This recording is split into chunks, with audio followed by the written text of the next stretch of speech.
Crime की भी एक अलग ही दुनिया है। इस दुनिया में सभी लोग अपने अपने आइडियल भी मानने लगे हैं कि अपराध की दुनिया का यदि हमें बादशाह बनना है तो हम अपना आइडियल किसे माने। लेकिन हम ये सलाह कभी नहीं देंगे कि आप कभी क्राइम की दुनिया में कदम रखें।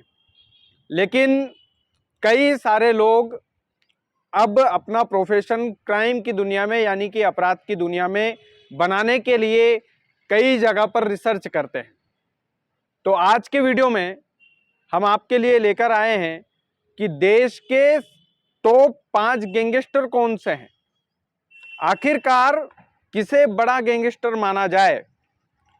तो आज हम उन पांचों गैंगस्टरों के बारे में बात करेंगे एक एक करके, और आपसे ये अपील करते हुए बात करेंगे कि कभी भी अपराध की दुनिया में अपराधियों को आइडियल मानना ये बिल्कुल भी ठीक नहीं है, ना आपके परिवार के लिए ना आप खुद के लिए।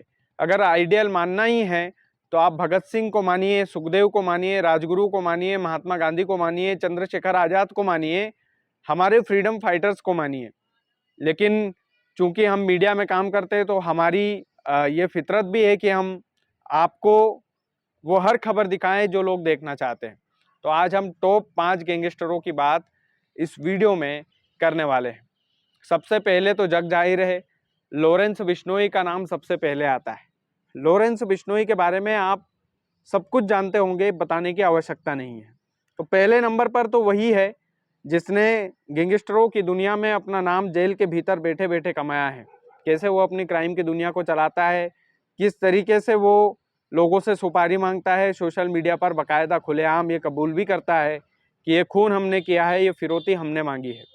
तो दिलेर गैंगस्टरों में सबसे पहले नाम लॉरेंस बिश्नोई का ही आता है। और इन दिनों तो लॉरेंस बिश्नोई छाया हुआ है क्योंकि सलमान खान की पीछे लॉरेंस पड़ा हुआ है।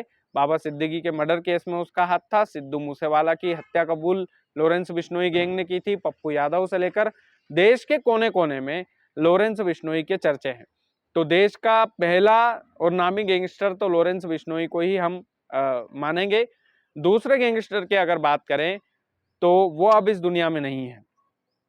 छोटी सी उम्र में एक बड़ा नाम कमा कर गया था क्राइम की दुनिया में, और अपराध की दुनिया में इतनी छोटी उम्र में शायद ही किसी ने नाम कमाया होगा। उसका नाम है दुर्लभ कश्यप। उज्जैन के दुर्लभ कश्यप की कहानी कई सोशल मीडिया अकाउंट्स पर आपने देखी होगी। दुर्लभ कश्यप जो है वो लगातार सुर्खियों में रहता था इस वजह से क्योंकि वो किसी पर हमला करने से पहले या किसी को ठिकाने लगाने से पहले सोशल मीडिया पर पहले ही डाल देता था कि आज मैं इसे नहीं छोड़ूंगा।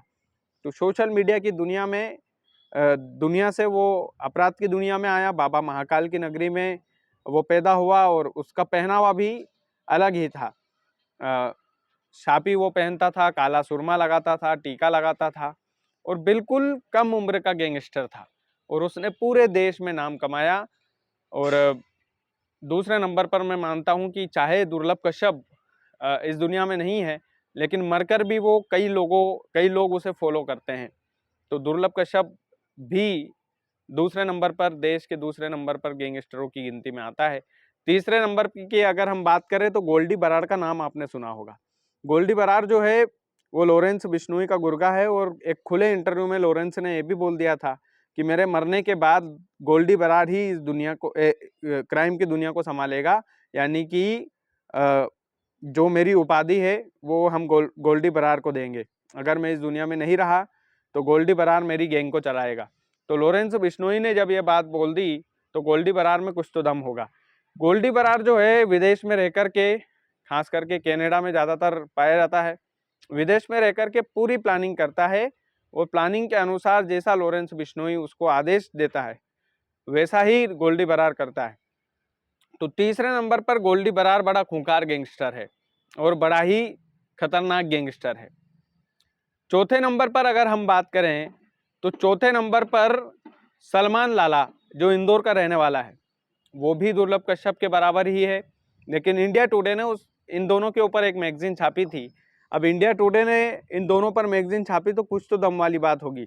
सलमान लाला जो इंदौर का रहने वाला है उसको शायद आप इतना नहीं जानते होंगे, लेकिन उसने भी अपराध की दुनिया में नाम कमाया। पुलिस डंडे मारते हुए उसे जुलूस वाला वीडियो कई बार वायरल हुआ उसका, और बैठक पुलिस ने बाकायदा लगाई कि गुंडागर्दी पाप है, पुलिस हमारी बाप है, इस तरीके का पुलिस का रवैया उसके प्रति था। लेकिन उसने भी ठीक ठाक नाम कमाया है, सलमान लाला ने भी क्राइम की दुनिया में। और यदि कई सारे गैंगस्टर छूट भी रहे हैं इसमें, जो बड़े बड़े नामी गैंगस्टर हैं, हम उनकी चर्चा इसलिए भी नहीं करेंगे क्योंकि वो ऑलरेडी एक हाइप तक पहुंच चुके हैं। लॉरेंस बिश्नोई का नाम तो इस लिस्ट में शामिल इसलिए भी हमने रखा कि वाकई में अपराध की दुनिया में कई लोगों का आइडियल लॉरेंस बिश्नोई माना जाता है। 5वें नंबर पर हम लॉरेंस के भाई अनमोल की बात करेंगे। अनमोल बिश्नोई भी बड़ा खूंखार और बड़ा खतरनाक गैंगस्टर है, इस वजह से क्योंकि एक तो लॉरेंस का भाई है, वो भी बात है। दूसरा, लॉरेंस बिश्नोई जिस तरीके से जेल के भीतर बैठे बैठे अपराध की दुनिया को चलाता है, इसमें सबसे बड़ा हाथ जो है अनमोल बिश्नोई का भी है। अनमोल बिश्नोई ठीक वैसा ही करता है जैसे उसका भाई चाहता है। तो ये 5 गैंगस्टरों की लिस्ट मेरी नज़र में थी, जो मैं इनको देश के टॉप 5 गैंगस्टर मानता हूँ। बाकी आपको ये लिस्ट कैसी लगी ज़रूर बताएं। वीडियो को ज़्यादा से ज़्यादा शेयर करें। चैनल यदि आपने सब्सक्राइब नहीं किया है तो प्लीज़ कर लें। बहुत बहुत धन्यवाद।